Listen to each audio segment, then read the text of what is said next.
And that violence did turn into absolute chaos last night. Tanya and Ravi, this morning we are learning that 3 people were shot. 2 of them have died. We talked to the photographer who was steps away from gunshots. Violence broke out overnight in Kenosha. Cars were on fire. Rioters threw objects at police while they deployed what looked like pepper balls and tear gas. Then, as the night was coming to an end, shots were fired.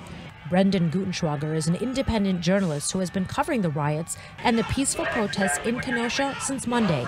He shot this video. It shows a young man being chased down the street and a crowd of people yelling and chasing after him. The young man is seen on video tripping and falling. He raises his weapon and opens fire. We froze the video before anyone appears to be shot. He then is basically just being chased down by this crowd that's trying to get him. He trips and falls, and so he's on the ground and basically takes up a defensive position, pulls out his gun, and just starts shooting at anybody that got too close to him. And so this crowd had attempted to apprehend him. Instead, he turned around, shot a couple people. Kenosha police confirmed 3 people were hit with gunfire late last night. 2 of them have died. A 3rd person is expected to be okay. What's not clear this morning is if that shooter is responsible for the 2 deaths.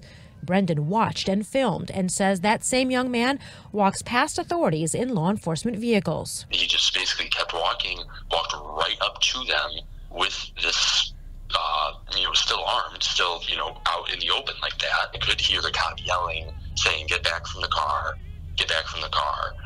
And he did, and basically then just kept walking and just walked off. The FBI is said to now be involved in this investigation. Kenosha police still have yet to update this investigation. At last check, they tell us that no one is in custody for that shooting.